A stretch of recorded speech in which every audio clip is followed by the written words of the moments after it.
Hello everyone, we are doing a more guerrilla style video today. We are doing an Age of Sigmar deep dive into the orders of Age of Sigmar. So, Sunny, can you guess what the 4 major orders are of Age of Sigmar? I kind of already know because we've covered it before in one of our lore videos. So I know it's Order, the Chaos, Destruction, and then I forget the last one. Oh, you forgot the last one. All right. I thought that you'd remember the other one, which isn't destruction, which is death. Oh, right. Death. Yes. Okay. Yep. All right. So what I'd really like you to do is give us a bit of a analysis of the design of each of our archetypical factions. And then I want us to discuss a little bit on where we think we should have had these various grand orders, because as it stands, currently we've got these 4, and I don't think that they're quite right, you know? Okay. Like, I think that when it comes to these ones, the problem is that I feel like some of them are too broad and some of them are too narrow. Okay, fair enough. So, for example, I feel like the destruction one is mostly green skins. Like, Chaos and Order are great, but Death containing all undead. Because, if I take a look at just this picture just this picture, that's representing Death, it's perfect because, you take a look at the color scheme, you look at the characters. You've got bones, you've got dead flesh, you've got muted gray, bluish colors. And it perfectly showcases Death as a faction very nicely. But let's take a look at Destruction, the hero image for Destruction, right? Yeah. It doesn't feel like Destruction to me. It doesn't. It feels more like brutish or something.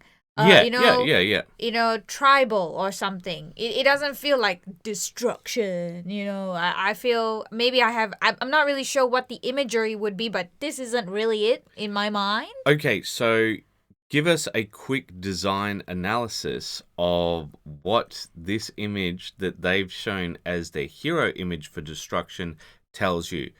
So let's take a look at the background color to start with. It's a brown. That's a very humble and earthy color. Yep. So it doesn't really give because we take a look at that as the biggest part of the picture here, right? The browns.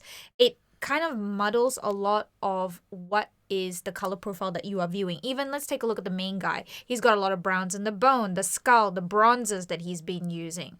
A lot of muted tones. So it doesn't give the feeling of destruction. It gives that feeling of humility, down to earthness, right? You may not see that in the design elements where you have lots of sharp things, lots of aggressive tones. I want to talk about lots of sharp things. Let's take a look at some of the shape design of these guys. Almost all of these guys have big square designs. Yep, so correct. even when it comes to the squig and the goblin, if you just line it up, it's a big square. It is. It's a big square. Yep. Another big square. Yeah. Right? And what big squares tells you is not destruction, but reliability. Yeah, stability. Yeah. Right?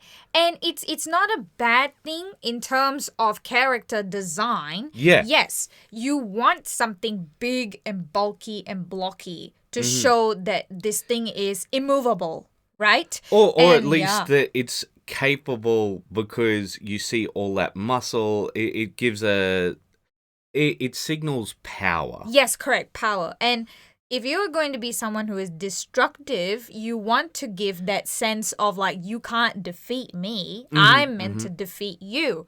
But I think the color choices here is mainly what is throwing me off. Yeah. Because it's just too natural. Yeah. I think if they used more reds. Yeah, that's exactly what I was thinking when you were saying that the color's off. I feel like if this was just a red hue in the background. Yeah. Even if everything was kept the same, but the background was a red tone. I think you'd feel a lot better, but you'd probably have to change this guy. Squig. Yeah, so you'd probably either have to change him or have a much deeper red, something like that. Yeah.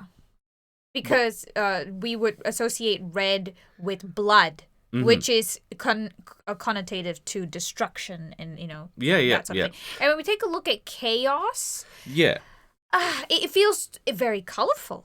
And I suppose when you think about it from a concept point of view, when something is colorful, it is chaotic because there's no strict, rules. We'll see. I want us to take a moment and go over to the actual chaos thing. When we take a look at these guys here, I feel like they're a much better representation because we see a lot of triangles, right? Yes. Now, once again, these guys are quite blocky, right? They've got that solid profile, which tells us that they're reliable, but we see lots and lots of triangles, and triangles means, evil, essentially. Well, it's an aggressive shape. Yes. It is also unpredictable, and that's why... that's why it's linked with evil. Yeah, with evil / chaos. So I feel black and red, classic sort of evil color schemes, but you don't see that here. You don't see a lot of those sort of black and red. There is black and red, like, for example, like her armor is black or blackened, like, for example, the metals, like a and she's got a red cape, but... I do think that you're correct. We don't quite see that here. It's a strange choice of people. Yes, because take a look at their expressions. It's very passionate. It's like, and it doesn't really feel like that evil. It doesn't feel evil or malevolent. It feels very fiery. Yeah, I would say, especially the central character. The central character is going to draw most of your attention. I don't think she was the best choice to showcase chaos. I think one of the reasons why they have her there is because she's a female character, and they want to show that they do have female characters. Because Fine, but like where the Skaven is, that's where my eye looks to next. I think putting her there and then putting the classic. Who were the ones that you showed me earlier? The Slaves to Darkness. Oh, is that what they're called? The Slaves to Darkness? Yes. Okay, because I was going to say... the unfortunate acronym. I was going to say the Black Legion, because that's just what they look like. They essentially I do believe that she's a part of that, but is she? One of the It doesn't really look like the same theme. Yeah, I do believe that she's one of the marauders. Yeah, okay. Right. Yeah, like a marauder. But one of the reasons why I wanted to say why I thought, like, there's a good reason to show a female model, because I remember back in the day, here she is, Dracoth Warqueen. Okay, when I see her next to Exalted Hero of Chaos, does look to be in the same family, but like he should be the main character. Yeah, so one of the reasons why I was saying what I was saying is because back in the day, they had almost no female models, and when I was looking to get female models for D&D, I'd convert from these Warhammer models, and I think just showing that, some people will go, oh, okay, there are female models, might be my faction. I understand, but if you're gonna do that, it's a hero image, and what does a hero image means? That it's gotta give you the instant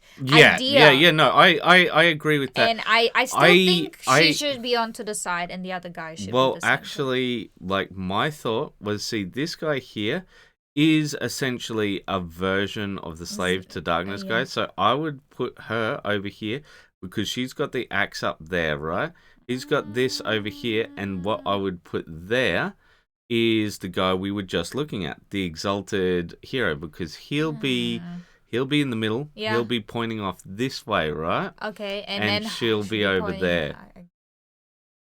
Anyway, maybe we should move on to but the actual things. Yeah. But like, just look at Death. Perfect. You've got the bony guy as the central character. You've got those cold blue tones of Death. And you've got the pale skin of all the other characters. This is the clearest depiction of Death. Like, when you look at it right away, you have that feeling. Right away, you know what Death is. It's very obvious, like stereotypical obvious is what I'm trying to say. But like bones, being stereotypical doesn't necessarily mean bad. Yeah, because like when it comes to design, we always say this. It's about instant recognition. Yes. And this immediately gave me, yes, death. Yeah, I can see what you mean by that. And can we take a look at orders next? Yeah, so order, I I think, mean, look at this. It's like, classic. Lots of golds, lots of creams and whites and blues. Classic colors of good, stable colors. Colors that would show a sense of high. What is it like? You're on stability. a high horse. Like you. What Oh, is that? right. You think highly of yourself. Yeah, you think right. highly You're of haughty. You're haughty, but not haughty, but like in the sense that like it's. What do you mean not haughty? I guess not egotistical. It could be seen that way because of the gold, but it has a ethereal and divine feeling. Yeah, okay. I think with this guy and this guy, but I think Not this that guy one. is much more down to earth. But one thing I will note is color choice. I think the color choice with some of these backgrounds was very odd, like you were saying. For example, this sort of off-white, I wouldn't have chosen this. You know what I would like? For the foreground, for the foreground of the fog, I can agree with it, but I would have chosen a sky blue.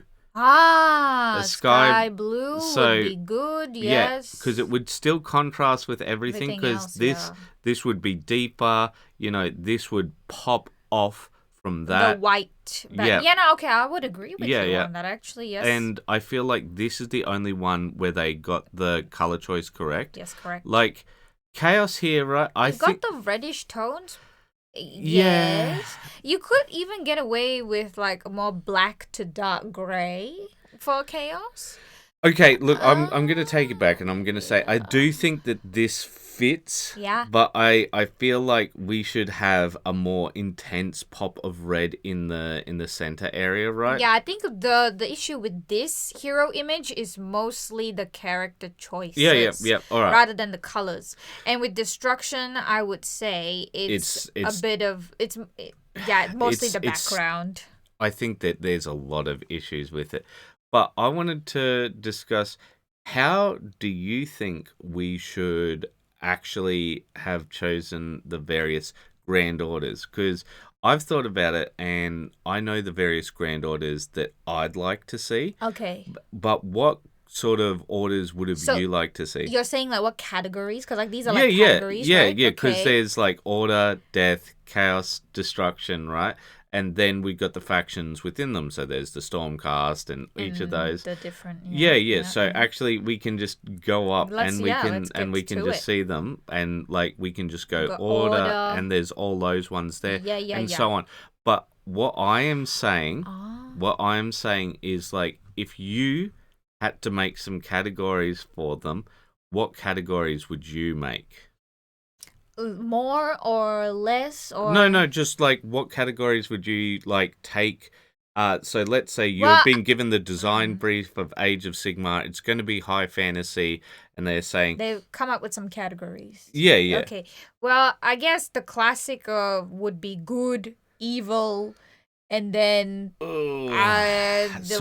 So I had prepared, because I thought this might be your answer, and the reason why I dislike it is because when you have good versus evil, everything falls into a two-part dichotomy. Yeah, okay. Right, there's just Not the good guys. No, because like everything else becomes irrelevant. It's just good versus evil. Mm-hmm. And one of the things that I really do want to praise them for is the idea of order versus chaos rather than good versus chaos. Yeah, because not everything that is orderly can be good. Yeah, not everything that is ordered is good, right? And the other part is that was the classic tale for so long.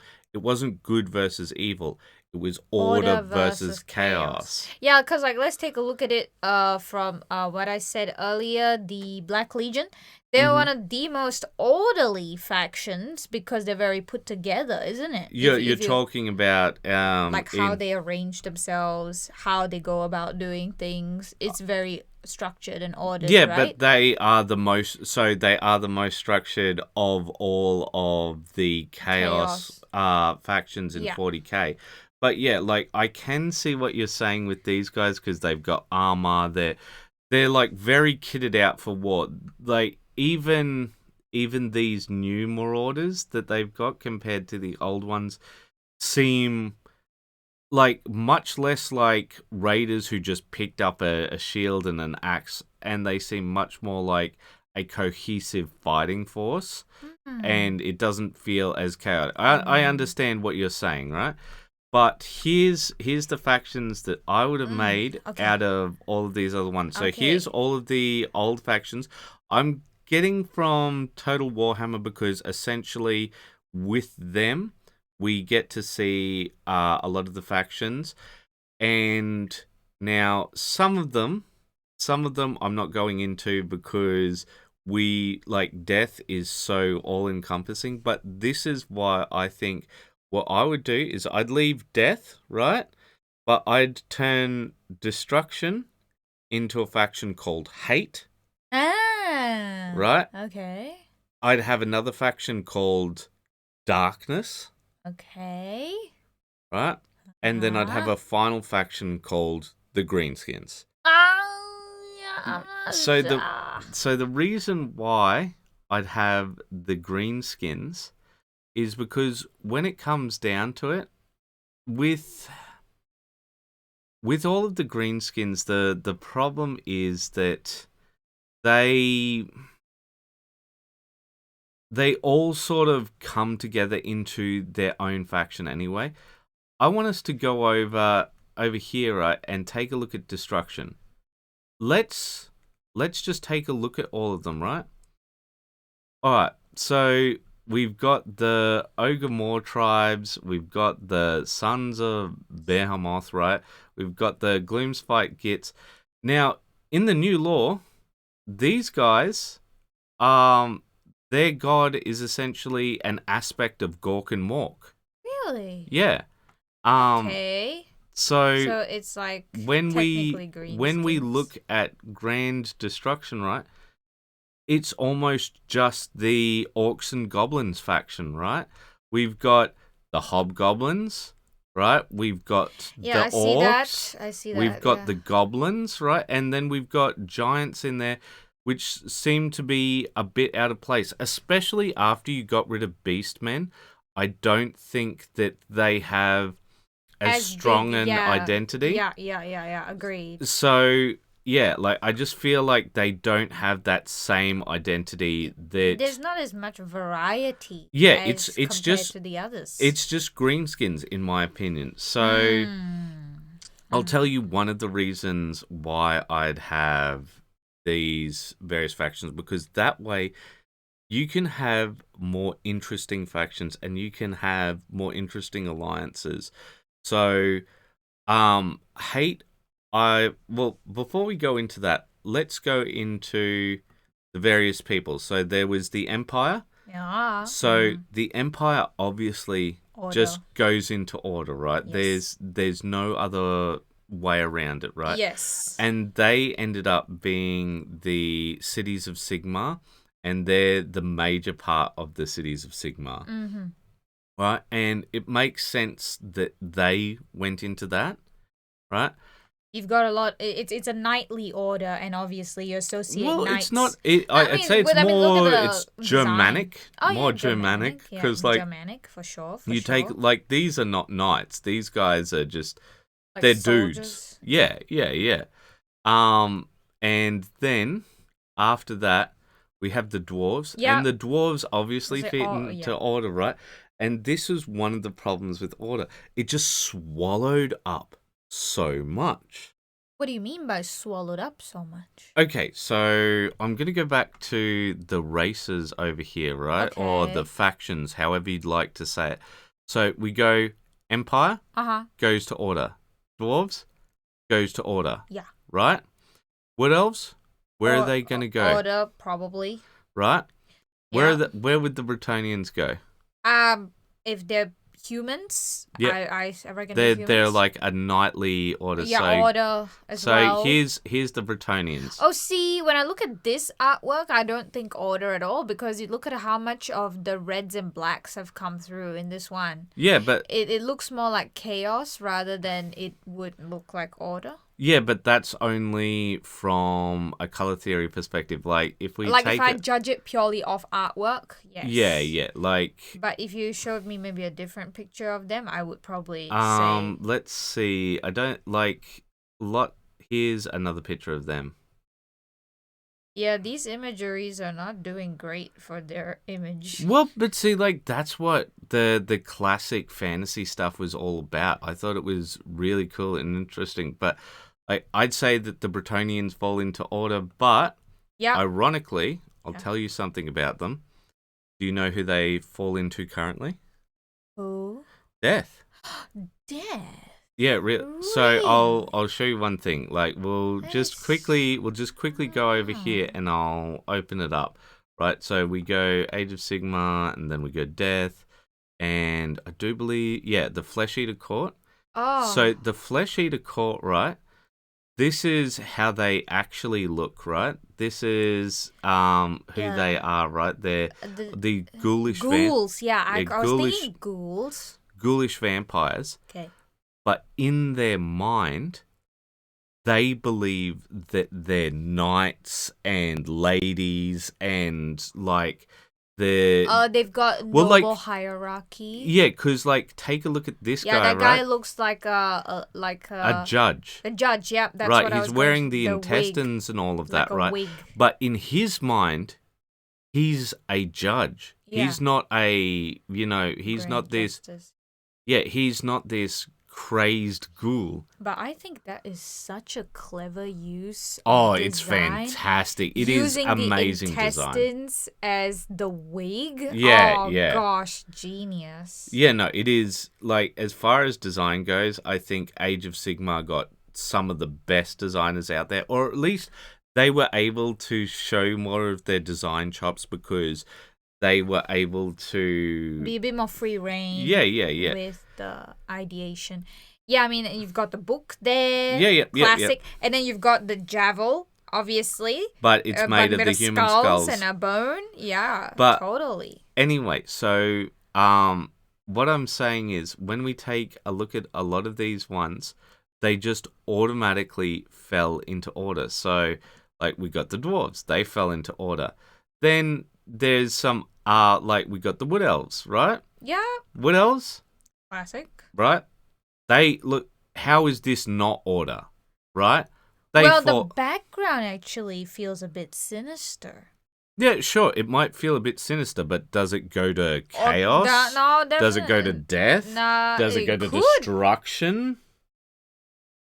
Like, cause it's judge a funeral. By the picture, it's a funeral procession, right? Yeah. But so like that's the only reason you'd think it'd go to death, yeah. right? But other like, than that, like you look at this and it's totally order. Yeah, exactly. And see, what I'm saying is that order swallowed up way too many of the people, right?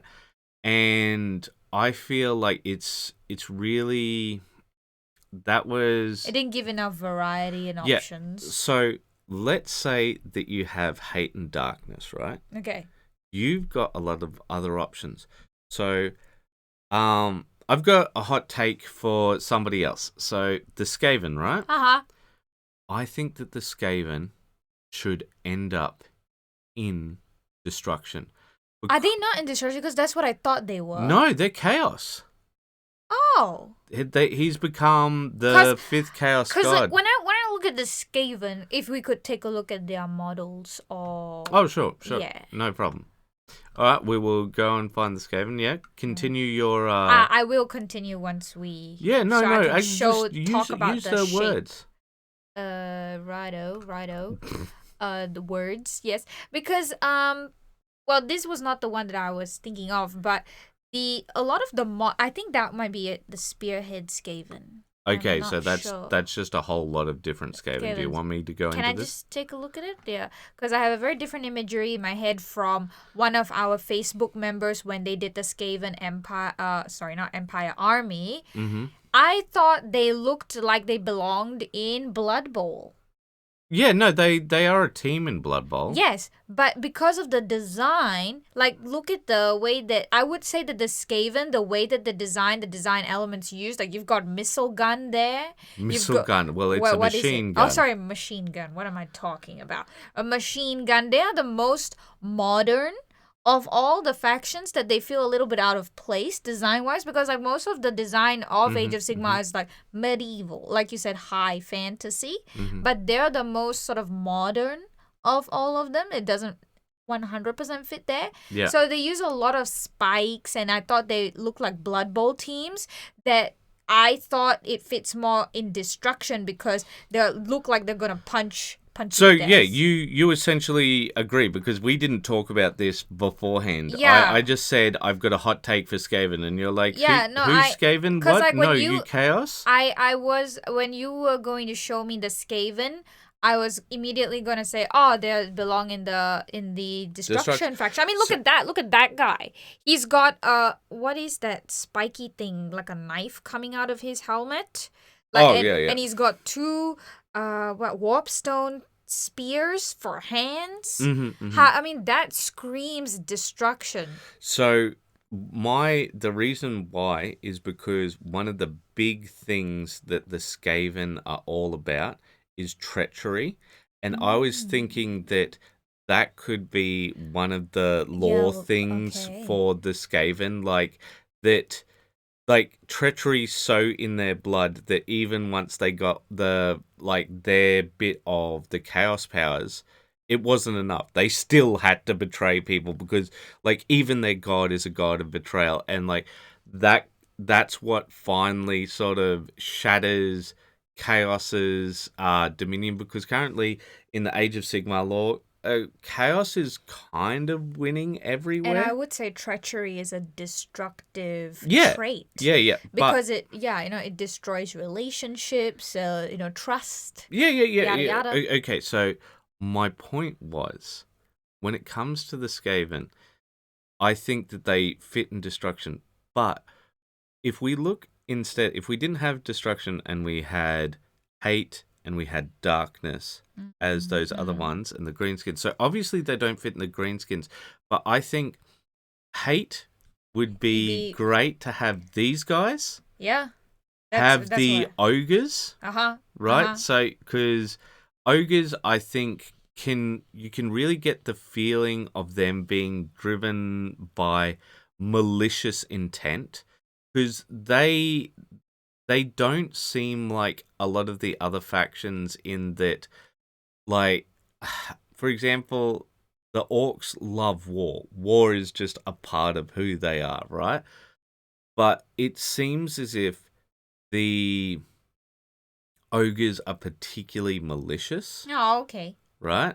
And I feel like they would be a great fit for hate. So I'd put in the Beastmen, would apparently get taken out. Oh, yeah. But I'd put in the Beastmen, I'd put in the Skaven, I'd put in the ogres, right? Yes. Because all of these guys, but there's one other which we were just talking about, which is the Wood Elves. Really? Because the Wood Elves are very much driven by hate. Yeah, okay, so I want to talk a little bit about that, right? Okay. Because earlier we were talking about just because you're order doesn't mean you're good. Yeah. Correct?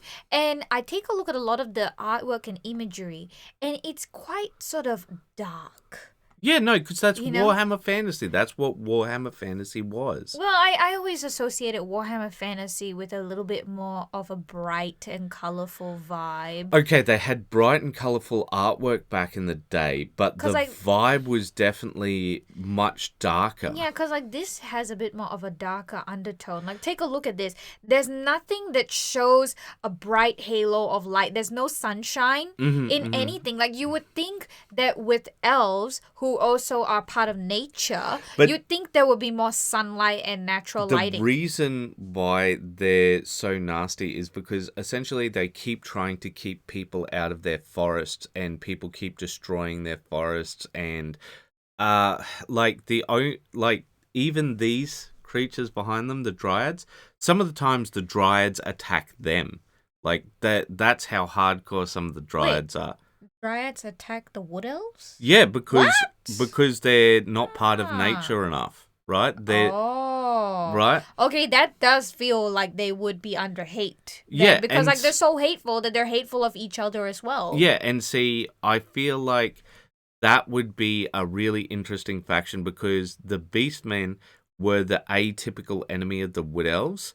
And I thought it would be an interesting idea that all of these people were just unified by hatred. Like, that's the only thing that keeps them marching to war together. Yep. Like, they just hate the enemy so much that they have to destroy them and all of this sort of thing, I right? think that makes sense. That makes sense to me.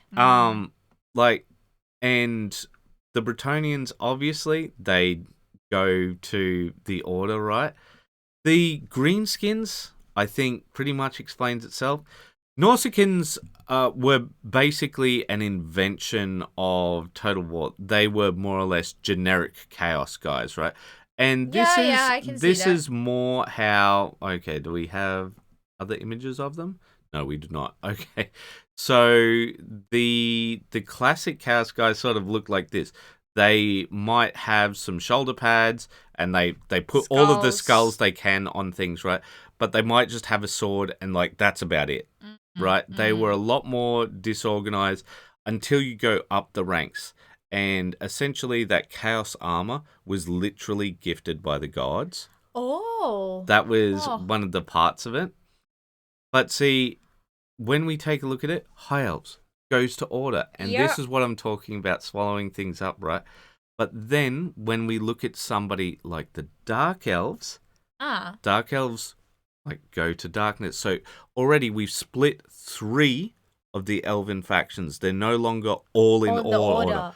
Well, so these are in order? Yeah, these are... How can you consider this as order? This is not order at all. Well, no, they are very organized, and that's why they fit within order, right? No. Okay, yes, but no. Yes, but no. Okay, like, yes, you can be like, an look organized at this. group. Like, this is order. This is organized. This is who they are. Yeah, but that's not the vibe. And see, that's why I was saying that darkness should have been one of the factions. And you know who else I would have put in darkness? I would have put the vampires in there, right? So I would have put the vampires in there. Why not keep them in death? Because it's a pretty obvious place to put them. Because vampires feel very different to all of the other ones. So I guess because they're still intellectual. So here's what I want to do. I want to go back to just explore Age of Sigmar, right? And we'll go back to that hero image. So we go back to our hero images here. Death, right? Which one of these is the vampire? Right? I actually would have thought the intestine guy is a vampire. He's flesh eater cord, right? Yes. So what I want us to do is I just want us to look into some of the death ones, right? And see, I think some of them belong, but I think other ones don't. So let's take a look. Oh, there's a wrong one. You gotta click on death. Yeah, that's right. So we got the Flesh Eater Court, we got the Nighthaunt, the Ossiarch Bone Reapers, and the Soulblight Gravelords. Now, see, I feel like the Soulblight Gravelords could be split in 2. Because here, like, they've got this more sort of... Wolverine. Yeah, well, I'd say bestial thing. Like, this... I wouldn't almost call this person a vampire. They're closer to a werewolf than they are a vampire. Yeah, no, that's why when I looked at it, I was like... Wait, hold on. What am I looking at? And I was like, okay, I did not get the idea of vampire. I just want to click on this one here, and I just want to say what this box is called. Right, what this box is called is Make Your Archon. Okay, from one of our previous videos, like literally half of these guys are archons. Literally half of these guys, you just remove their head. The central guy. The this central one guy is perfect. Well, I don't just think the central guy, like even this guy up the back, like very so bad not this one, but like that's just a werewolf. Like look at it, it's just well, like that guy. Yeah, the one with the white hair. yeah, like lots of these guys would just be straight up excellent archons. You just go, all right, or like you maybe just like switch out a hand to give them a sci-fi weapon and the head, and you're like, ta-da, Done. instant archon. But It has a bit of a samurai Japanese vibe. Is that what they're going for? Anyway, well, we'll go back to where we were. Okay, I have stuffed things up. Death. But yes, so yeah. the point was with these guys, they do have some of the vampires within them, right? But we see that a lot of the vampires within them are not the ones that are suggested as the first troops, right? You've got the death rattle skeletons, and see, this is what I'm talking about when I'm talking about undead, like death rattle skeletons and the deadwalker zombies, right? They feel like they could be fits within any of the undeads, maybe not the Ossiarch Bone Reapers because that's a waste of bones, but like they feel like they could belong in the Flesh Eater courts or in these guys, right? You take a look at these guys and I feel like they don't have that same level of cohesion. So we've got these Blood Knights, right? We've got these guys which are essentially from the Flesh Eater Court, and then we've got the undead. It feels like they wanted to make a sort of werewolf faction and halfway did it, right? So are they werewolves or vampires? They're vampires. Oh, okay. Yeah, right. See, then I'm like very confused. Yeah, and that's my point, right? Now, the Nighthaunt, right, this faction has a much better identity. This was the first sort of done death faction. So just use your design. So right off the bat, they're ghosts. Yep. So ghosts, death, very obvious. You've got lots of blues and green tones that would show a feeling of coldness, and it's sort of mysterious as well, right?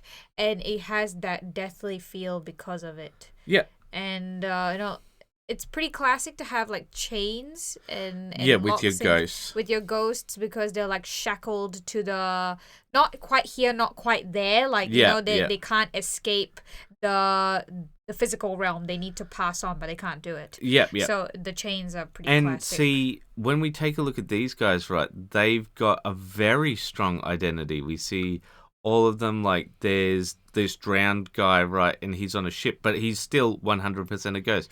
We've got is it like what Davy Jones's locker kind of right? thing, yeah. But like the point is, you look at all of these guys, right, and they all very much fit within this faction identity. Like there's nothing in here where you sort of go, like even Nagash, who's sort of the one guy who fits within all of the death factions, right? He fits especially well within these guys because of all of the ghosts running around him. Also, and the he's also Ossiarch got a bug. lot of the wispy aspects. Yeah, like that's the what I'm rest talking of them. about. Yeah. So he looks like the king of these guys. Yeah. So like you look at this faction, such a strong identity, right? And then you look at the other ones, and some of them, like, okay, so I will admit that the Flesh Eater Court, in my opinion, and the Ossiarch Bone Reapers have like a really good identity, especially the Ossiarch Bone Reapers, because when we take a look at them, their identity is so solid. Yes. Right? It just is what it is. Like you. And this is a bit of a side note. Yep. But like, I really like what I like about the Ossiarch Bone Reapers is that they actually turn the bones to look like flesh. So if you go to one of the designs, I'll tell you exactly what I mean. Do you want me? Okay. Like literally any one of them. Okay. Take a look at how chunky their bones are. Oh, right. Yeah, okay. I follow what you're saying now. So you've got bones that come out to look like hair. You've got bones that literally form like the flesh of the arm, right? It's not just bone, because when you look at bone skeleton, it's all sort of stick-like and straight. But this one's got all the curves that makes it look like the flesh was shaped to look like the bone. That's why I thought it was such an interesting concept that it was undone. I have never seen something like that before. But yeah, so like they have a very solid identity. But when we go back and we go back to the Soulblight Gravelords, right? Tell me, besides the sort of feral beastal people, right? Yeah. If once we go beyond the feral beastal people, they don't have as strong an identity as everyone else. So we've got the Deathwalkers here, right? But when we take a look at this Vampire Lord, right? Now, when we say all this, we're not saying that the models are bad. Like, This has nothing to do with the models. Yeah, I like the look of the Vampire Lord, but this person does not belong anywhere near this person over here, right? Like it. It's a completely different aesthetic. Or even, especially this person over here, right? Like you can see. Like when I look at this right off the bat, I don't think vampire. Maybe werewolf, not even werewolf. Yeah. But I feel like he fits very well into a destruction category. Yeah, but so what I would probably do is I'd probably have vampires and some more of the miscreant factions within, for example, Order and that sort of thing. I would put them into darkness, right? For example, you can see the vampires being there, right? Like, you could understand how they'd still have the undead and stuff. So right? What does darkness mean as a category? As a category, it would be the things which are essentially the things that we are afraid of in the darkness. Oh. Right? So chaos is more raw and primal, and you're like, oh, hate is, once again, another visceral emotion, right? Yes. But you can imagine the Dark Elves being somewhere like fear. Out there, yeah. Right? Like, it's fear. It's things that are coming to get you. It's the unknown, right? Yeah. And I can see, like...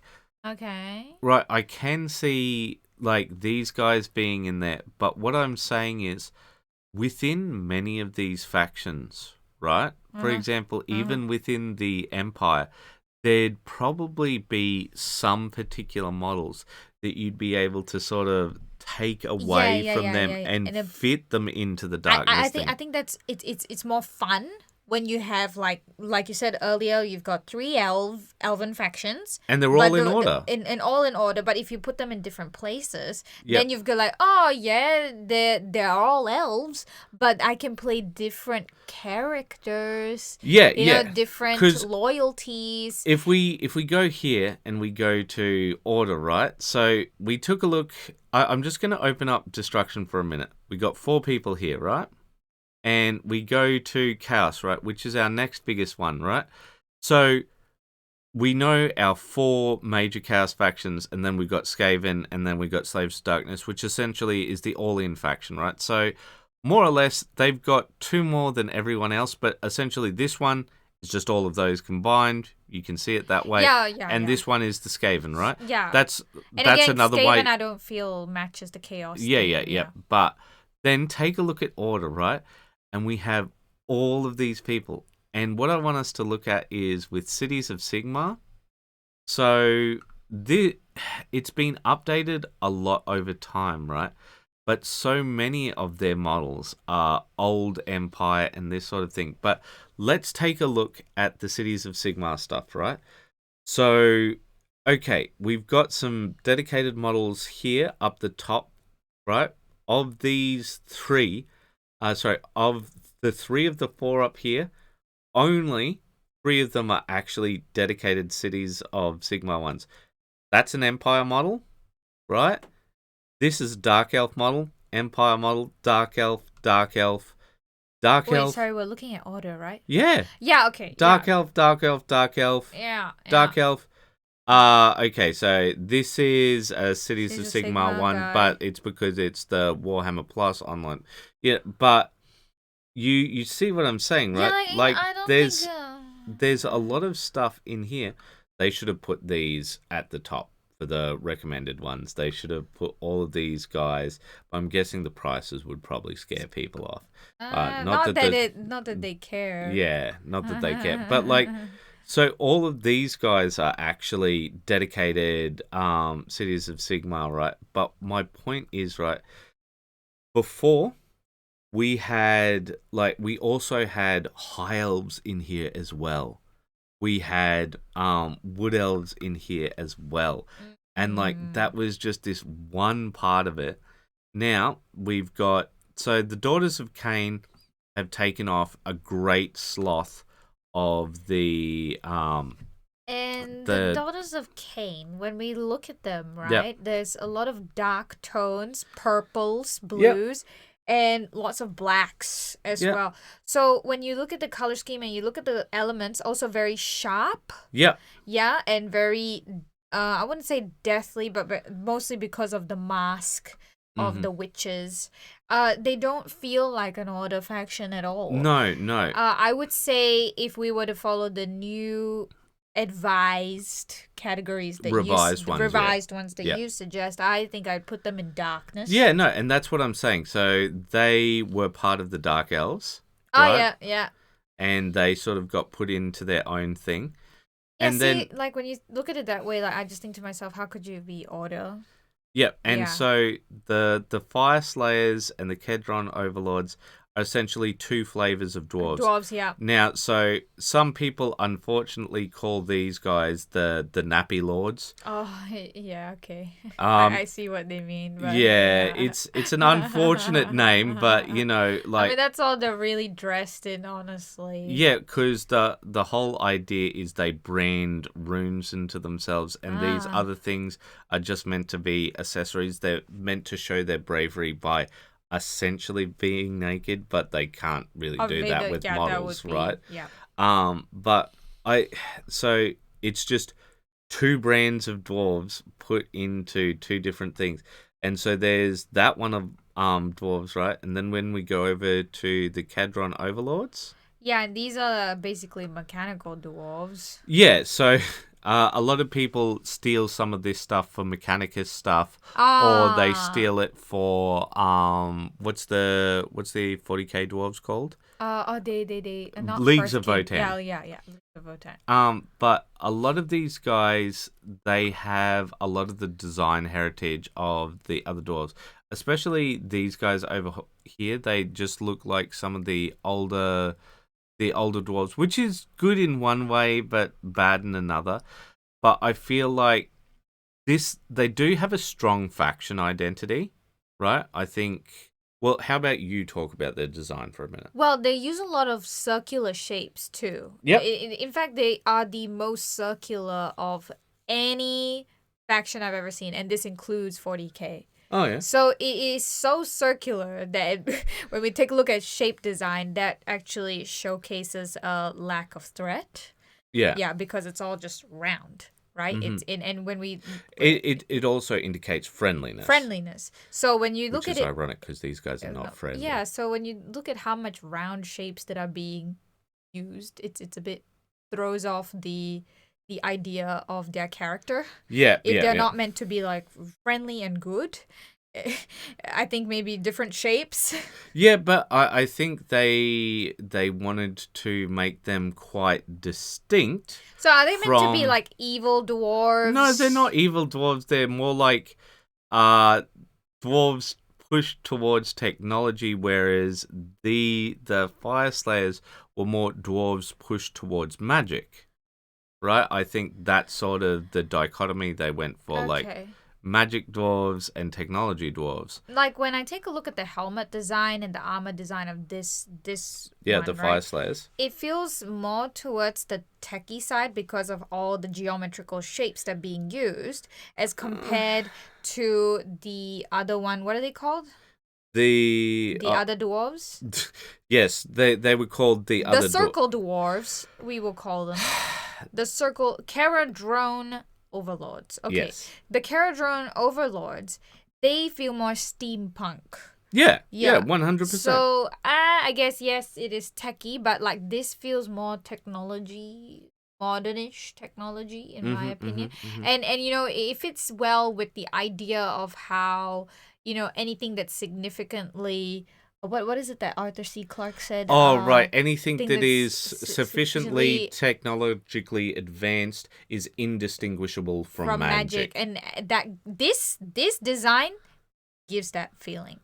Of course, they have literal magic, Mm-hmm, you know, mm-hmm, but the way that it's designed, all the geometric shapes, mm-hmm, it mm-hmm, mm-hmm. feels more in line with technology than it does with the other one.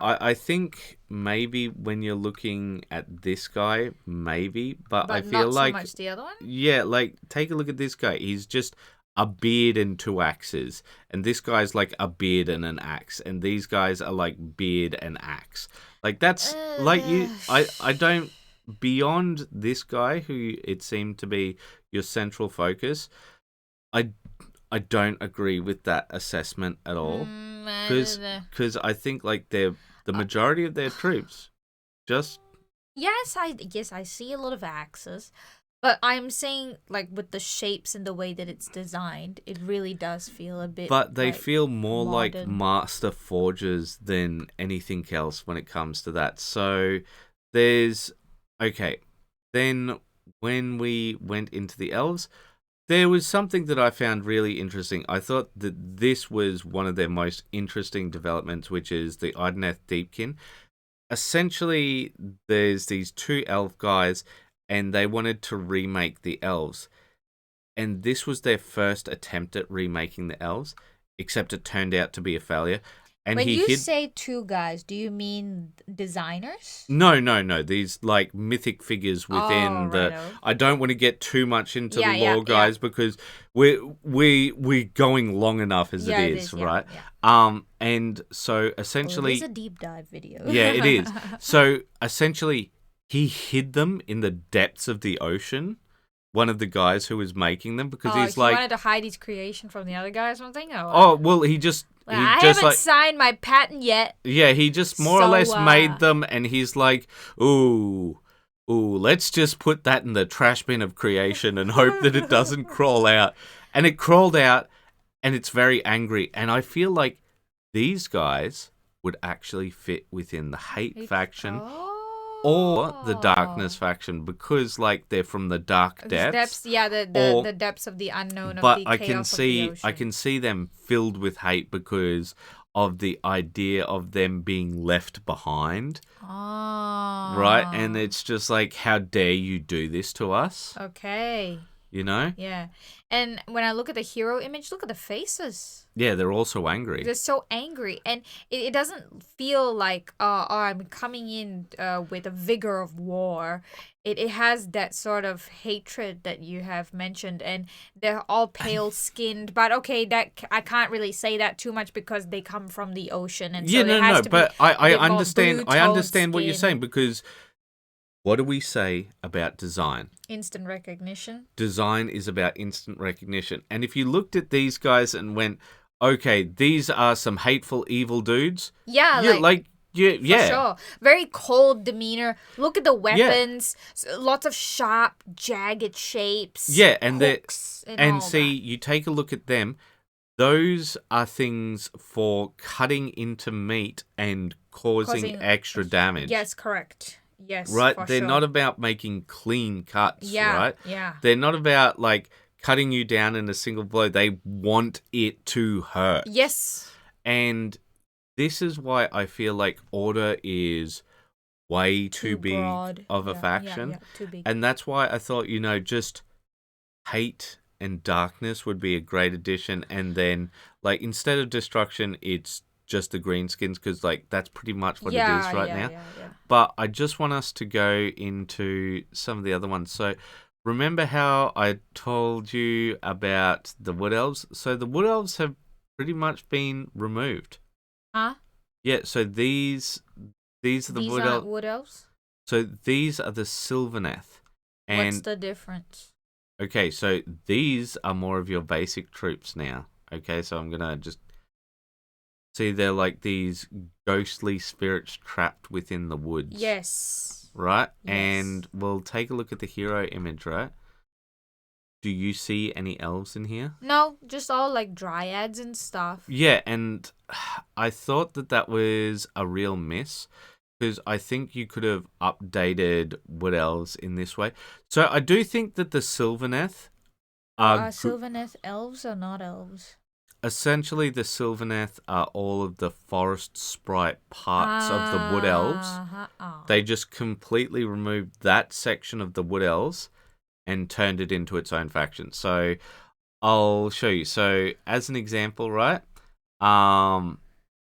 She's new, they're new, these guys are new, these guys are new, she's new, but the dryads, right, and the tree lords are old, and then they basically built around them because they had something similar to the idea of Kurnoth hunters, right, which are also, there's like a bow variant of the Kurnoth hunters, right? But what they were essentially, I think, they were called treants. Yeah. Treants. And so this, like, they were the midway point between the tree lords and the dryads, right? But I want to ask, like, why do you have wood elves and then you have the Sylvaneth? No, the wood elves have been completely removed. So these are meant to replace the wood elves? Pretty much, yeah. Oh, okay, fair enough. And like that's one of the things I don't like because my brother had a wood elf army,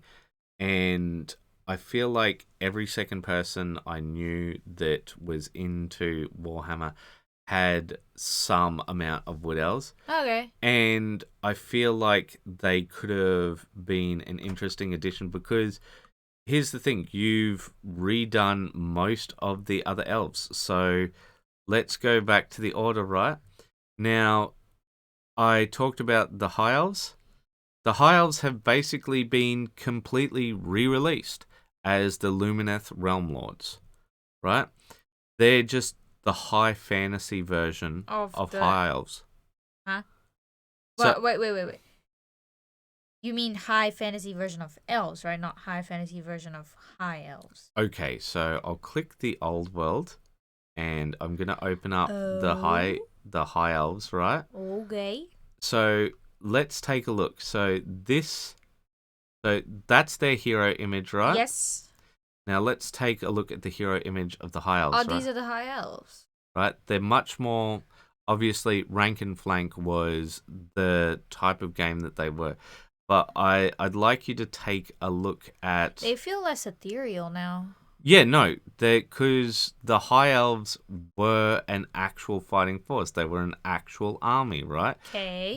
They were guys who were out there and they were doing the fighting. These guys just look like elven nobility fighting. Yeah, that's essentially more or less what it was. Yeah, but the old world one felt more like gods. No, you're talking about the Age of Sigmar ones, the Lumineth Realm Lords. Wait, what? These are the new ones. Oh, so the other one was the old one. Yeah, exactly. Oh, okay, so... Yeah, okay. Because Now I understand. Yeah. High fantasy version of the high elves. Yes, that's what I said. Now I get it. Because, like, you take a look at these guys, right? And like you said, they feel more ethereal, right? Yes. Like, you take a look more at... magic. When you take a look at this guy, right? They're Hurricane riding on Winchers. gazelles or something. Yeah, like some weird fantasy creature, right? And we'll go back over here and we'll take a look. I'm pretty sure we've just got guys on horseback, right? Yep. Right? And see, Yep. it's not as if they're bad-looking dudes or anything, right? Like, you take a look at this, they're all cool in that. But these guys are not these guys. Yep. Right?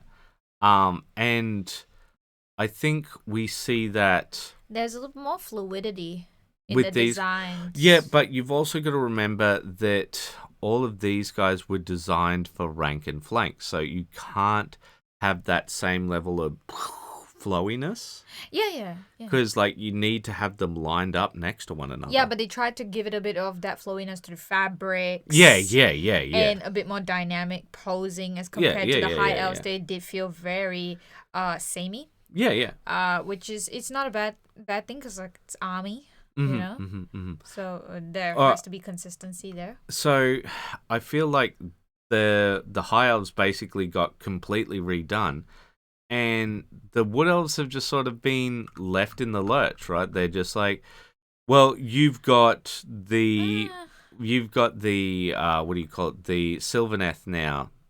Enjoy. Well, right? what's wrong with that? Because cool. because like the wood elves, I thought were this really cool faction. Like so give me a moment. We go over to the old world. I don't even think we have. Yeah, we don't. Oh, we don't have the wood elves. No, we don't. Like, they didn't return everything. So you just don't have wood elves anymore. Right? They're essentially, they've suffered the same fate as the beastmen, ironically. Oh, okay. Right? And now we'll go into the last Seraphon. of the old world, and the Seraphon, just the lizard men. Yeah, and when I look at lizard men, I would imagine that they would go under destruction because of the way they look. So the reason why they're in order is these guys were the original people who fought Chaos. Hey. So I'll see if I can find. So this dude right here, I do believe, yeah, it is Lord Croak. This dude right here is one of the old frog dudes that used to. Let's see. Frog dog. Yes, not quite Kingdom Death. I'll see, when I believe that they've re-released one of the other Slan, so I'll see if they've got. Oh, is this the new Slan Master? Well, it did say Slan Star Master. It looks very similar to the old one, which is kind of good and kind of bad. So these toad guys were basically the first servants of the old ones. Okay. And they were the people who fought Chaos. And so these guys are pretty much the generals of the lizard men. So the reason why the lizard men are in order is purely for lore reasons. But talk about the Seraphon or the lizard men and tell me why you think they belong in destruction. Well, first off, you've got lots of bulky shapes with the way that they are set, like the heavy set on the top. Nice thick shapes and very triangular. Yeah. Right? And you've got lots of spikes and scales and everything. It's predominantly triangles. And with the weapons, you've got lots of clubs. And again, those are very jagged as well because you just got spikes and bones along each side. So when you take a look at the weapon choice, the shape, the build, it all feels more like something that's coming at you to club you to death. So it feels like destruction. And they're riding dinosaurs. Are they dinosaurs? Yeah, Lizard dinos. They are dinosaurs. They're dinosaurs riding dinosaurs. Yeah, double dinos. Yes, so but there's two people doesn't really show. So one is just going to reinforce your thing, which is the Krogoxors, which I absolutely Croxygores, yeah. Which love the Croxygores. I absolutely love these guys. Yeah. Look at that. They were one of my favorites because I used to play Lizard Men. So they were one of my favorites, but the reason they were my favorites is because they'd go with these guys, the skinks. Are these the chameleon dudes? So there are chameleon skinks, right? But so the whole idea of skinks is, back in the day, they are what were called skirmisher units, right? And so what you would have is these guys would run around on the periphery of the battle and they'd shoot people. And essentially, skirmisher units are bad at rank and flank. So what they would do is you'd have some Croxygores right here, and they would flank up, and you'd have them in the middle of the skinks. And what would happen is people would charge the skinks, and you say, all right, I choose to fail my scave. the skinks run away, and so they'd end up charging into these guys right here. So instead of charging those tiny little guys, they've got to face these guys instead. Well, I mean... Which- okay, never mind. Never mind. I think that it was a really fun old Hammer thing. But anyway. like, when we take a look at some of the guys on the city throny floaty things... Yeah. That feels almost more like ancient Mayan tech that's been left out into the woods, and these lizard people have discovered them, and now they're using it. Yeah, well... That's what it... You pretty much picked up the lore, except instead of it being left there, like, they've been using it the whole time.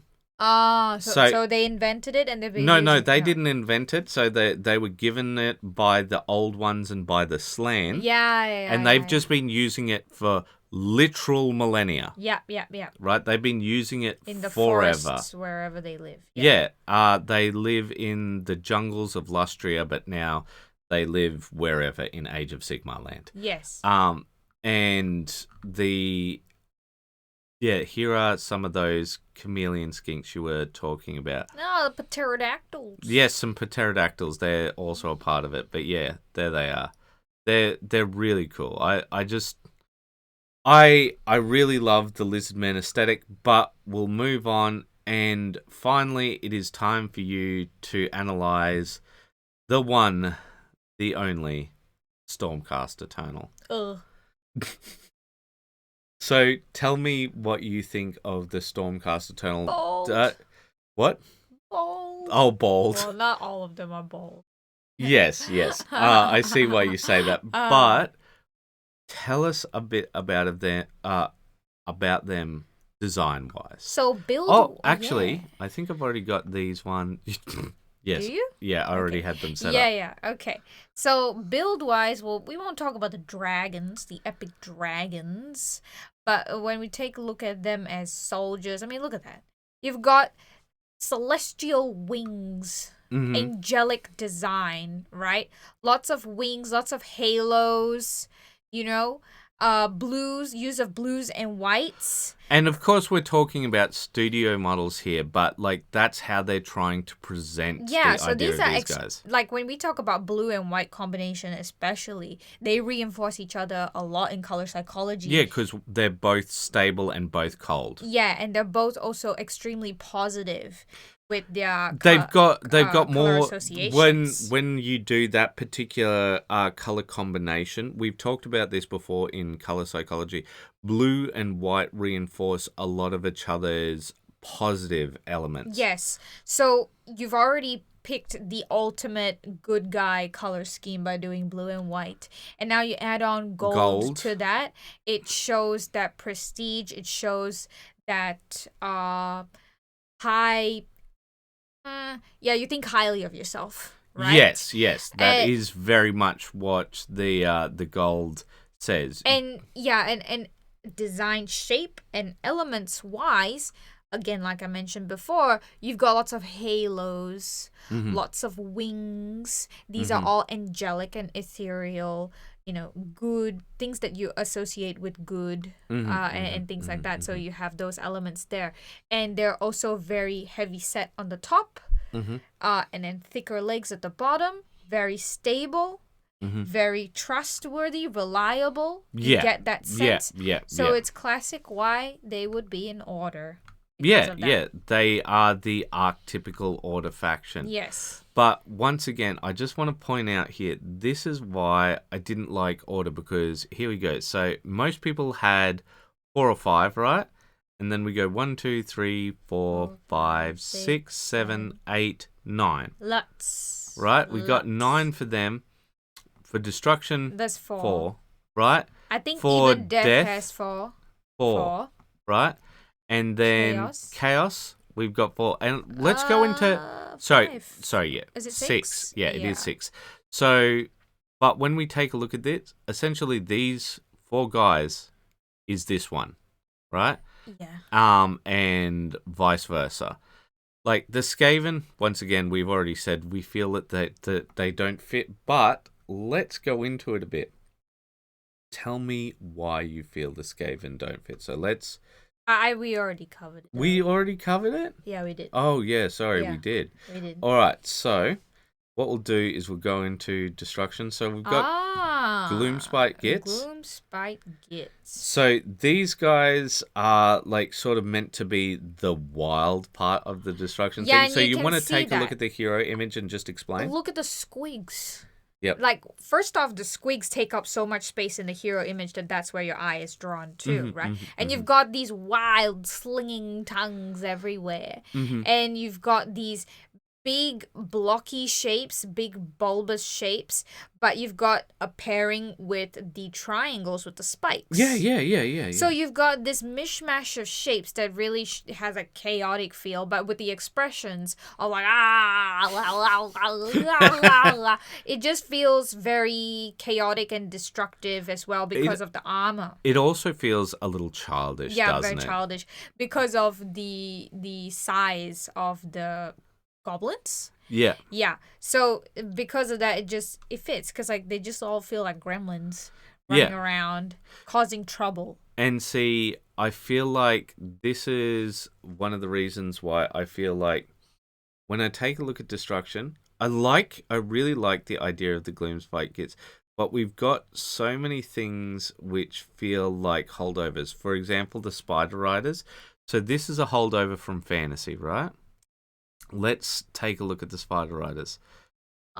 They don't feel like the Gloomspite Gits, because let's take a look at the essentially hero box of the Gloomspite Gits. Oh my god, it's $400. Page not found, excuse me? Why? That does happen some of the time. Okay, let's try again. With all right, the fantastic. Website. Like, I think they took it well, down. guys, you know that it's live. I guess Screen record. Yeah, all right. Okay, so let's take a look at, like, for example, the squig hoppers, right? Compare the squig hoppers right here. Such chaotic and wild energy. Yes. Right? We see all of that all over the place. And now we're going to go back to the Spider Riders and see... Very orderly. Yeah, they feel much more nasty, really, don't they? Yeah, because you've got all these little creepy crawly legs, extended triangles that come in. And that feels a bit more creepy and like I'm coming in a swarm. Yeah, it doesn't feel like boingy things coming at you from afar. And like this is why I'm saying that some of these things don't feel like that they fit within the faction. So I actually like this guy for the Gloomspite Gits. I think that he's a very cool sort of hero model. Yeah. But when I take a look... But he also feels very different. He doesn't feel childish like the rest of them. Yeah, but that's why he feels like a leader model, yes, right? Correct. For sure. 100%. And when I take a look at guys like this, I feel like they, just like the spiders, don't fit because, yeah, sure, goblins riding wolves, classic thing, right? But they don't have that same chaotic and wild energy, right? Like maybe you could say that with these guys, with the like, it feels much more wild, but it doesn't feel like there was an element of silliness to the rest of them, like that they're just that. And one of the things I want to talk about is how the loss of the Beastmen has also affected the faction identity of other things. So, like, I like the trolls within them because the trolls within them, like, they feel out of place, but they feel as if they fit at the same time. Yeah, because they're funny looking. They're funny looking, but they feel like much more serious and much more of a threat. Bigger thing. Yeah. Wielding an axe, weapon of some sort. Yeah. It does feel more like a threat than little children things with moon-shaped pacifiers running around. Moon-shaped. They do look like which one of them? The rabble rouser. The rabble rouser. Where are we? He's literally right next to the Oh, Trotter. this guy. Yeah. Yes. Okay. I guess. So you got little tiny squig bats flying around as well. But yeah, so I feel like some of the older models fit. Like for example, the Moonclam Stavers, right? So these are old. These are the old night goblins, right? And while they do feel a little more organized, they feel like you said, nasty gremlins. Just Yeah, they're But like all coming to bite you. I wanted to get to that other point. I feel like the loss of Beastmen in this really hurts because this is one of the guys that they made, which I feel like was a great hero This for is Beastmen. wonderful, but why is he mixed in with Exactly, right? Exactly. He feels so chaotic and out of place. Oh yeah, he would be great in the chaos department. Yeah, he could be a good chaos model, but what he was a fantastic Beastman model. Yeah, he's a beast man. But For sure. like here, he just doesn't fit. So let's go back to the other destruction, right? So we got the Sons of Behemoth, Yep. and they're just giants. Yep. Right? Giants. And so he's in there too. Yeah, and that's it. That's all of Yeah, you wonder how do you make an army of giants when so essentially like you'll have like 6 guys, but they'll have the ability to take objectives unlike other people. It's one of the things that people like to take as a sort of budget army. Essentially, how is it budget though? Yeah, I know. Okay, calm down. But essentially this is the fantasy version of playing Titans. Yeah, playing the Knight faction. The Knights, yeah, okay. Right? And so do you just want to talk a quick bit about the giant design with the hero image we Very have here? slow moving, and that's great because of the pose, right? You see it's almost like swinging itself at Yeah, you, you right? can feel a lot of motion with these guys. How you feel that is that they make use of gravity a lot. You notice how they focus a lot of the weight of the design at the end of the limbs. So it's thicker at the forearms to the hands. Thicker You're saying not in the biceps. Not in the biceps. And also in the legs. It's from the calves down. I thought you not from even the thigh down. I thought you were going to say about how it feels like they've got that big swing, but because the legs are almost always together and not in big strides. Yeah. Like it feels like they're waddling their way. Well, maybe not waddling, but like that they're slow moving because like it's just that one central block. But because they have chosen to put the weight of the design at the end of the limbs, it really makes you feel like how you're being dragged down. And so they've made use of that visual gravity, if you will, to build the giants. Give that sense of movement. So that's very smart. And where do they belong? These are destruction. Oh, this is destruction. That's right. Okay, like, it totally fits. It does fit for destruction, but I feel like 5 models and look, let's take this guy out. Let's say 3 model. Like it's not even 3 models because this is that, right? This is just one of the Gargants. So essentially, this is a 2 model faction. Okay. Like, where's the third guy from then? This guy? No, the one in the 3-pack. The 3-pack is this guy. The 3-pack is. It's just 3 different versions of that guy? Yeah. Oh, okay.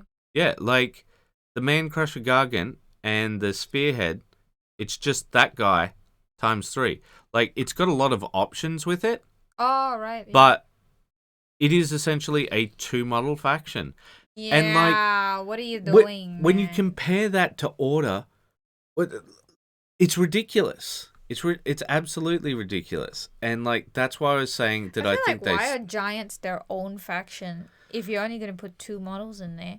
Because like when you think about it from an army building perspective, if you have an army of giants, 1, it's super expensive. 2, making and manufacturing them, you would be making like so many large models for the army. And I think that three, what they need is more upgrade sprues rather than other things, but they'd probably sell the upgrade sprues as complete packs. But I feel like giants should be. Let's move on. Uruk. So these are just orcs. Oh. They're orcs, except with a more copyrightable name. And I feel like when it comes to the orcs, this faction should be split in two. So take a look here. Tell me what you see. Yeah, you've got skinny orcs and you've got proper orcs. Skinny orcs and proper orcs, yes. Because these orcs are hobgoblins, right? And they're the new ones, right? So here is essentially what are the older orcs, yeah, right? and again, you've got lots of heavy shapes and like very thick triangles. And these triangles are not like slender triangles. They're more like, what is this? Isosceles? Yeah, Or I think the so. equilateral triangles. Yeah. So more stable shapes, right? And it shows that instability from the use of the shape of triangles, but they're more stable because they're wider triangles. Yes, that everything is more jagged, more pointy, but more stable. Yeah, so it builds that weight. Yes. Right? Very heavy. But you've got these very aggressive shapes with the giant skulls with spikes and horns coming out, even the weapons. So you have that destructive feel of it coming your way to just like hurt you and just ram into you sort of thing. And see, here we've got the other, Orruk war clan, which is just the hobgoblins. Okay. And hobgoblins. They feel completely different.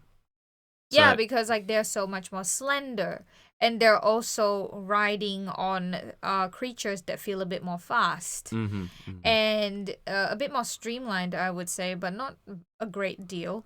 I think it's just because they are a bit more on the slender side.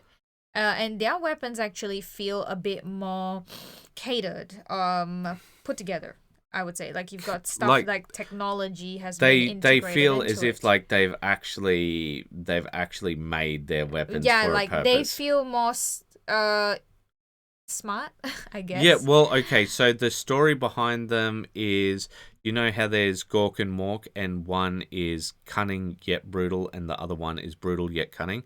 So right here brutal yet cunning. And cunning yet brutal. Because one focuses more on using their fists and the other focuses a bit more on the wits. Yeah, and I feel like that it kind of missed the point of the orcs, because I feel like that was the joke. One's cunning yet brutal, and one's brutal yet cunning. It's actually the same thing. Yeah, exactly. But and they're fighting about who's better. Yeah. And like it feels like these are two distinct factions, and I get why you have it. But see, once again, this guy.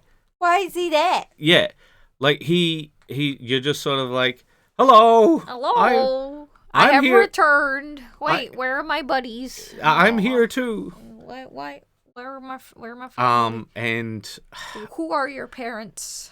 There's an unfortunate thing. What is this thing? Okay, so this guy. Do you know the popular company? Well, I shouldn't say popular. I should say, very well-known company, Woolworths. Yes. He unfortunately got the title of the Woolworths Dragon because of the shape. The W. Yeah, so because like people just called it the Woolworths Dragon, and it just stuck. Hey, no, but it makes sense. Like you've got the woolly mammoth. This is the woolly dragon. It's not woolly. It's just Woolworths. Big boy. But yeah, no. And I think you pretty much hit the nail on the head. You can see the distinct difference between the two. And I can understand why you want to be able to have a combination of these guys, but they feel like completely different factions. And I they would feel agree. like if you have them together, they should fit within Grand Alliance destruction rather than being their own thing. And now let's take a look at the Ogre Moor tribes. So tell me what you see when you look at all of these. They look a bit like dwarves, but tall. Tall dwarves. Very stocky, right? Very stocky dwarves. Yeah, and they've got very serious expressions and faces. You want me to stay on that one? Oh no, we'll just look at the hero image first, and then we'll look at the other models. But yeah, so you've got that, and you've got the classic. It does actually feel like. No, not really quite chaos, but it would be just shy of a chaos just shy. team. And so this was one of my number one picks for hate because I just want you to look at some of these guys, right? Wow. And see, tell me that you can't feel that sort of visceral... Very Punisher vibes, or at least for that one. At the Yeah. very bottom. Well, maybe not Punisher because Punisher feels righteous. Well, at least the comic book character. I think you're trying to say Executioner. Executioner, correct. Because he's got that mask on his head. Yeah. And I think that's where he's going. But when you can look at these guys, right, the man-eaters right here, they all feel quite hateful, don't they? Maybe not the one at the top this left. One? Yeah, that guy just be like, what's going on? Yeah. I'm here.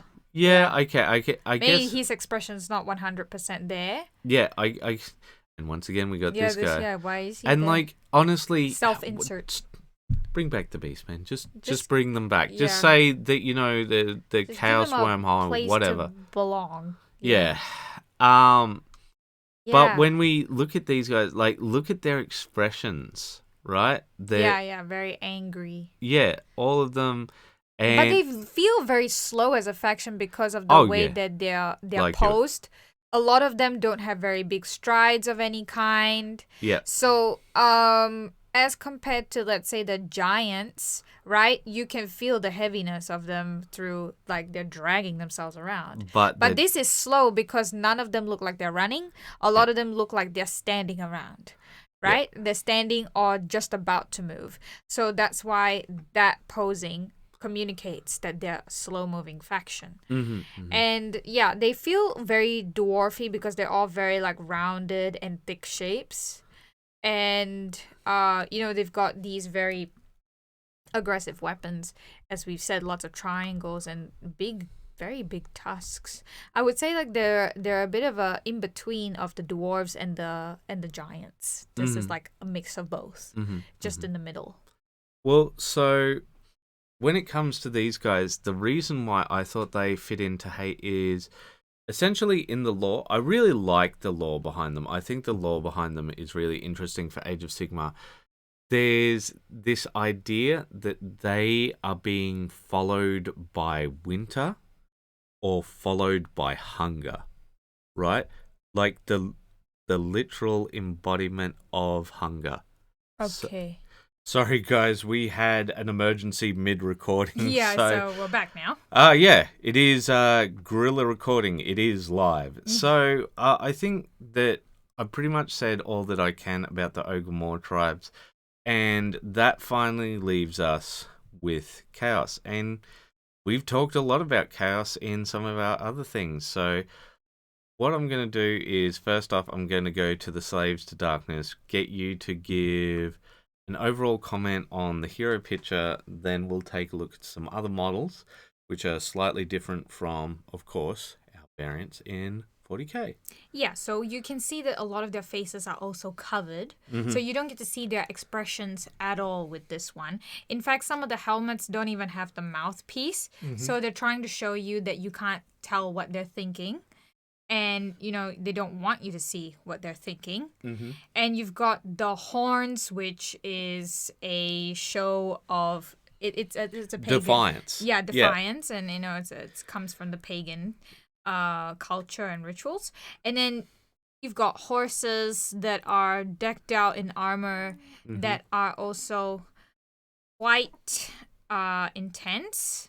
With the shape design, it's not very triangular, but you've got a lot of elements like bones and things of that nature. But they also bring in a lot of triangular shapes. Well, so that's pretty much one half of this. Then over here we have the Slaves to Darkness Dracoth tribe. So I'm just going to go to them for a minute. So they have a very, very different feel. So this is where that character came from. I think also why this one doesn't feel as chaos-y is because with the skin tones of some of these characters, it's very warm and Yeah, they it's have very quite healthy. yeah, and they have very vibrant expressions as well. So they look like people trying to wear chaos costumes rather than Right, so what you're saying is because they had very pale skin tones, because they, of course, were all Norsicans, as we can see here, this is the new sort of direction that they're going with Age of Sigmar. Now, I got no problem with them being from any sort of background because it's a multi-planar thing, so they're getting everyone from right. everywhere. Yeah. But it does change their design a lot, doesn't it? Like, Yeah. if all of these guys were just pale and looked like... It doesn't necessarily have to be pale skin. I think that if they had more like cuts or branding on their skin, Oh, okay. you know, like they changed their shape face shape somehow through I don't know, some sort of ritual, I think it would feel more like they fit in the chaos. But right now, because they all look very clean and healthy, except for that guy with the scar on his foot, on his thigh, it feels like they're just dressing up a bit. So you're saying similar to the horse here, like, you know, like Yeah, they've like got... markings and stuff. Yeah, so you think if they just had things painted onto them, like, for Yeah. example, tribal war paint. Yeah, like Like- that really makes their like even some like cat eye thing going on, like really sharpen the features. Lots more triangles painted on their face. I think that would really bring about that. Because there's a distinct difference between this right here Yes. and then over here with what we are more used to with our standard chaos forces. So I'll bring, and I think that you have a point with these guys because... Can I just take a look at the one more that was at the Okay. the one with the big horn? Big horns. Yeah, so it's another one that looks like this. Oh, yeah, no, it was the one that was up here. Yeah, I mean, look at his expression. How serious it is. Yeah, yeah. Such a square face. Yeah, right, strong jaw. Very serious. And when we compare that to over here Yeah. with these ones, right?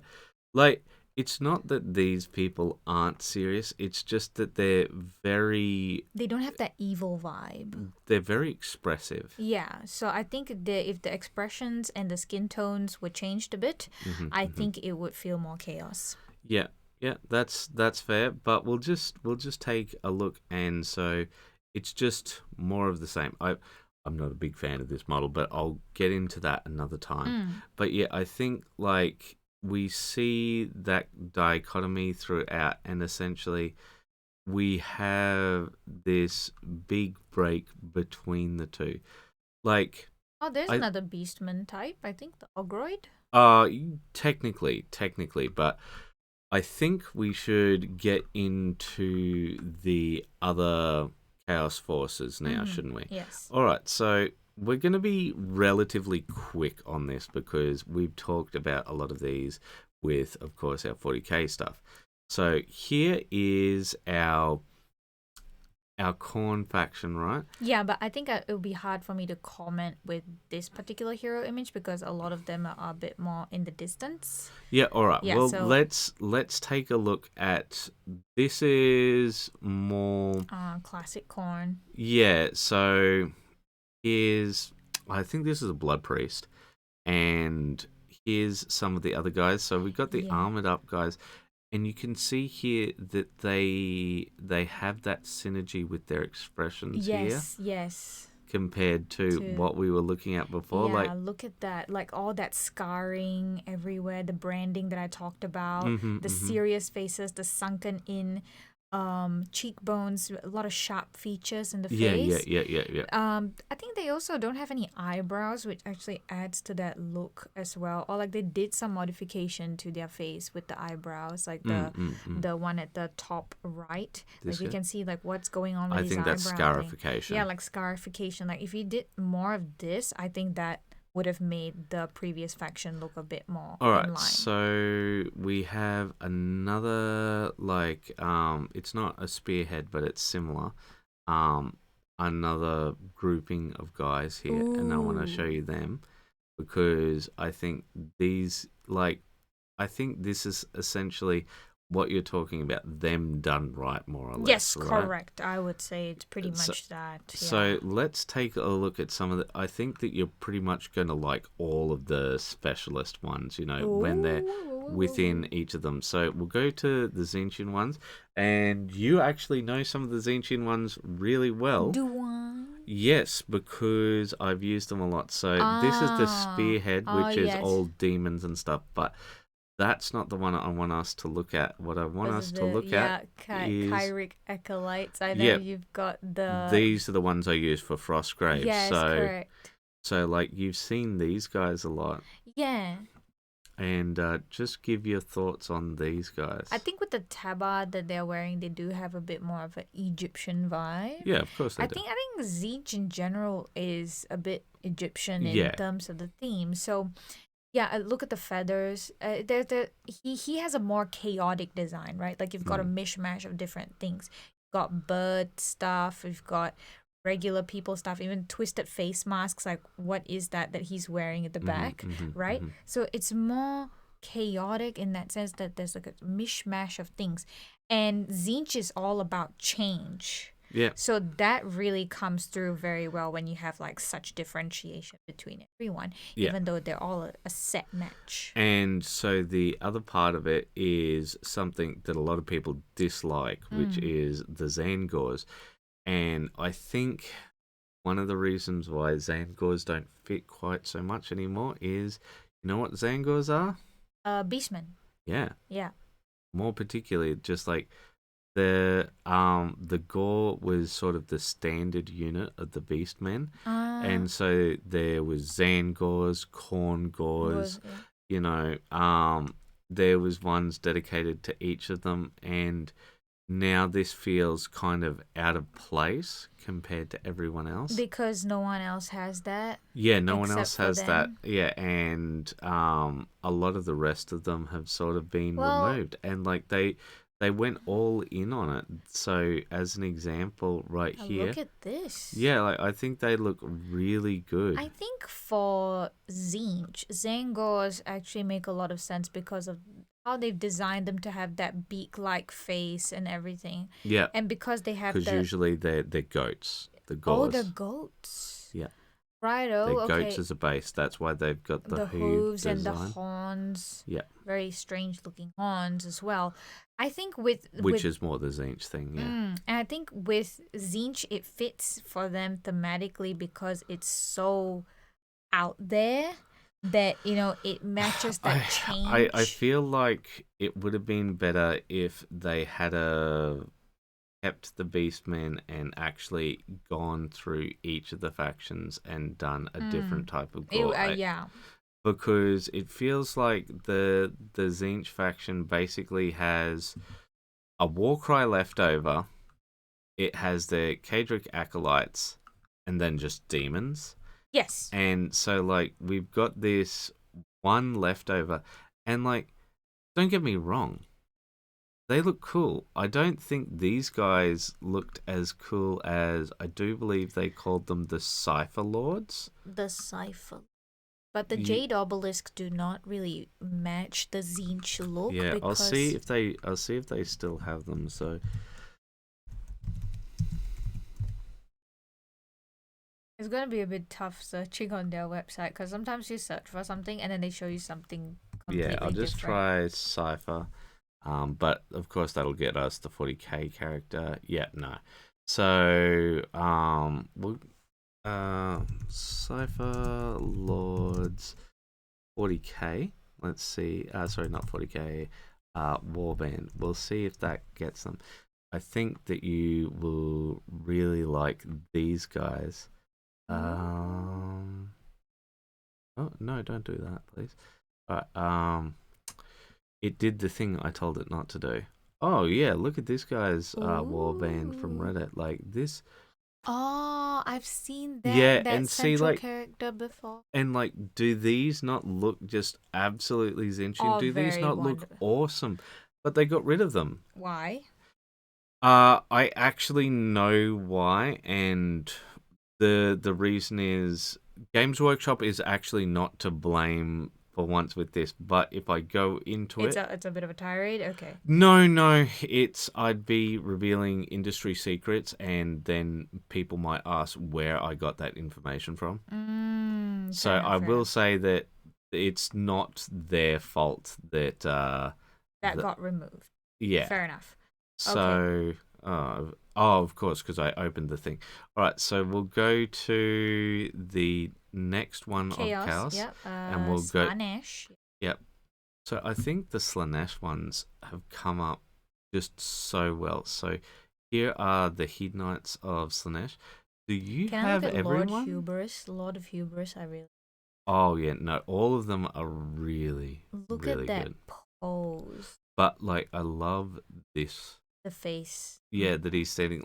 Like if you are going to add a tactical rock, at least make it a good tactical rock. Yeah. Like he feels absolutely like wondrous. He's like a fluid thing on a rock. I Yeah. would say. I love what they've done with the hair. What is that? Like a I don't know, part of a helmet, but like it's so sort of extravagant. Yeah, exactly, and that's who these people are. So there's the Bliss Barb archers, and like you look at these guys and just you can see from the like pose. this is pretty much everything that we say with detail creep. Imagine trying to paint all like of this. no, not even like imagine trying to paint 40 of these guys, but forget that. Just imagine trying to paint 20 of them and getting them all up to a similar standard to this. I think the best way to cheat would be Zenithal in contrast. Like you can get away with a lot. No, because like the things are way too tight between one another. Like look how close you could do like contrast with the skin, but then you'd have to be super neat. Careful with that. With the. And I don't know. Anyway, it's kind of I could go into it, but we're not here for that. Yeah. So when we go to these guys over here, I think you've seen that I did one of these guys up. This actually feels quite Drukhari. It does feel a little Drukhari, especially with the helmets. Yeah, and Drukhari is part of Slaanesh's. No, they. Right? No.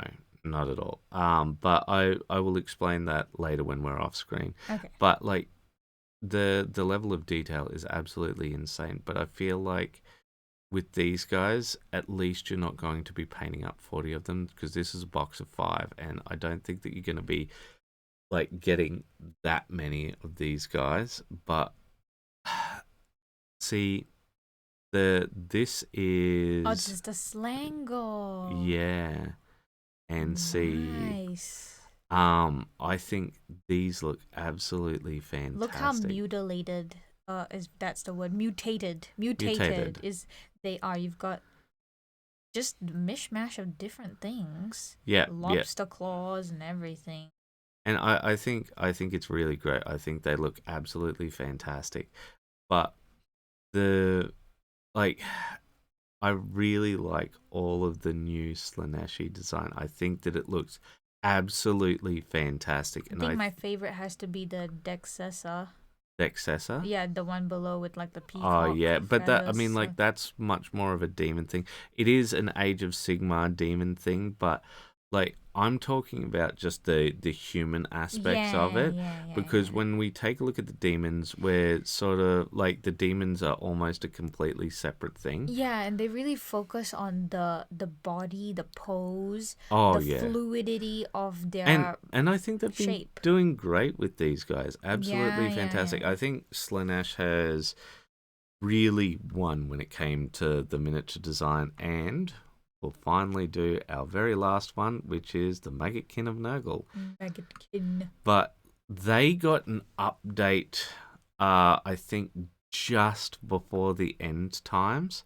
And so a lot of their models, are from back around that time. So almost all of their models are really quite nice. So this Lord of Blight, he's a part of a greater set called the Blight Kings, and this guy is of that same design of the Blight Kings, and you can see how you could almost use some of these guys as plague marines, Yes, and you for could, sure. yeah. So Oh, it's I love some of these. Other ones are morbid decks yeah, or like whatever that is. look at these guys, right? You could just get some of these guys and interchange them with the 40k ones. yeah, Yeah. and like Death Guard. you like swap bits and pieces.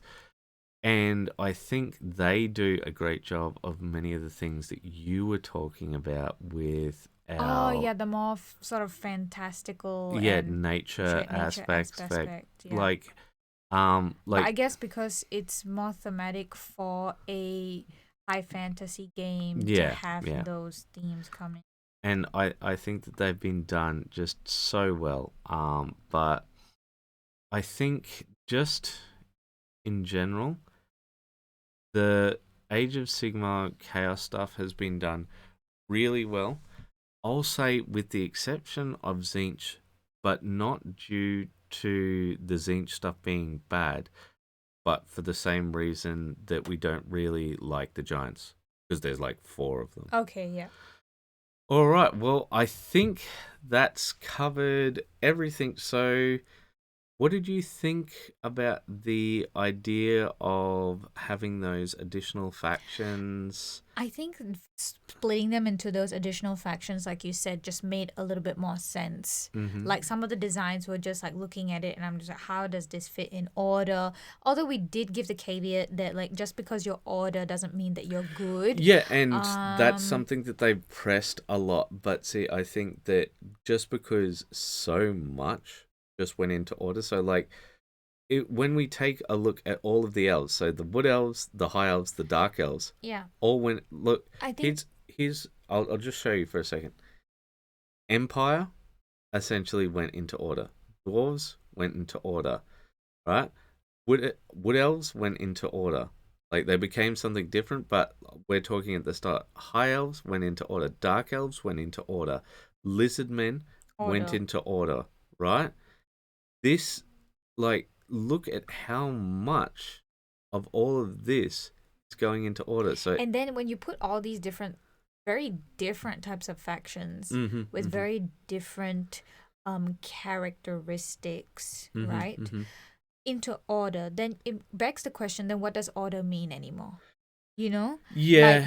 and also if you're someone coming into the hobby first time, and Mm-hmm, maybe you mm-hmm. start off with Age of Sigma, then you're going to try and find like what is your sort of alignment, quote unquote, that you'd like to lean Yeah, towards, right? yeah. And then maybe you want to play order, and then you take a look at all these factions and like, okay, what does order actually mean in Age of Sigma? You're Yeah, gonna be actually, spoiled for choice, and you don't know what you're doing. let's go back to it. We'll just go to the our Age of Sigmar start thing here.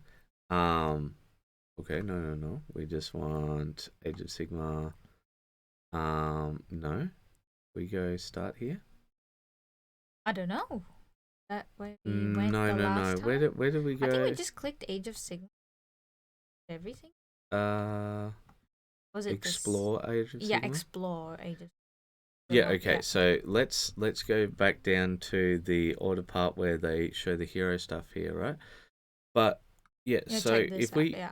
if we take a look at this and we look at all of these people, they're all so different, as you say. Yeah. Like it doesn't feel as cohesive. So like you got the Fire Slayers next to these people, and it's like Yeah, but if you take I a look at Daughters of Cain, you're just like, that doesn't feel like an order faction at all. Like it yeah, looks like it belongs or like elsewhere. what do these two have in In common? common, That yeah. like they're both mostly naked, I guess, Yeah, maybe. like, and if you're trying to figure that out, then it just kind of defeats the purpose of separating them into the categories that you do, because you're trying to mimic the idea of alignments. And if you're going to put all these different people that clearly have different alignments under order, then it just doesn't make sense anymore. And see, I think that you've got room for more interesting people. Like, for example, you said how these guys are quite rounded, the Kedron Overlords. Yeah. I think that they might actually fit within the darkness domain because apparently the whole lore behind them is they're ultra capitalist, and I'm not trying to make any bones about that. What I'm trying to say is like their greed is good. They're like Ah. and that's one of the things that could sort of lurk in the darkness, like the one of the things that I really like about the Ossiarch Bone Reapers is it's a bit ridiculous and silly, but the bone tax, Yeah. but the idea of these guys just coming for all of your stuff and they just don't care about you, right? Mm-hmm.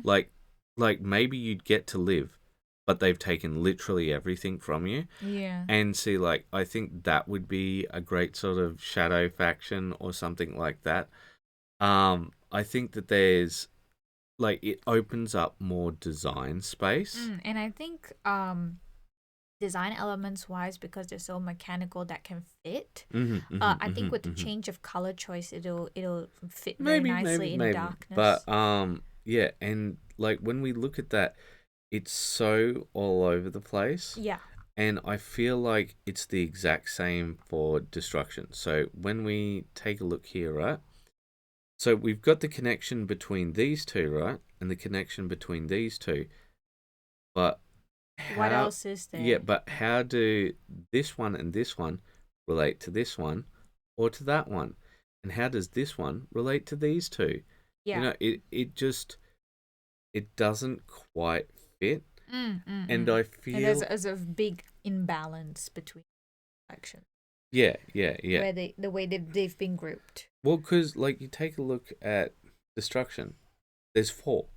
Yes, and we've mentioned this. I know, but I mean, it is a point worth coming back to because we've got 9 here versus destruction's got 4. And then what was it? Death that had 6, No, chaos has 6. Death also has 4. And like I feel like it. Yeah, like if someone wants to explore some of these other factions, they don't really have that many options to go off of, and that sort of forces them to go into some of these other categories instead, because just because there's more things there. And like the other part is like, okay, I like giants. Woo, giants. Okay, cool. This looks cool. And then I scroll down here. Who's this guy? Yeah. Okay, and he appears in several other places. Yeah. But I think we've made our point with this. All right. Well, I guess that's it then. All right. Well, I guess I'm gonna use some more guerrilla tactics and hope for the best. Yeah. And here we go. Yeah, I'm gonna try and match the outro music that we fail every time. Yeah, we do fail every time at this. But what I do want to say is thank you so much for joining us. We hope that this new and different style, we've done it once before with the new Slaanesh box. Emperor's Children box, sorry. But yeah, we figured that this would be a better way of doing this instead of going through so many models and so much stuff. And it'll be more freeform for us to just talk freely about it. But anyway, what we would love to say to you is keep those brushes wet. We missed it. We stopped it. It's okay. All right, bye-bye, everyone. Bye-bye.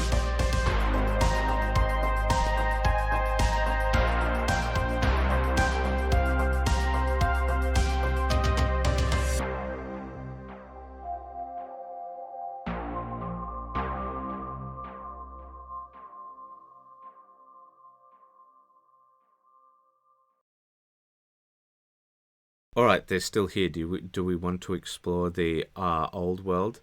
What? I think people have left now, Cal. Like we went on for like an hour and a half, maybe. Probably longer than that because we had to split it up due to various things happening.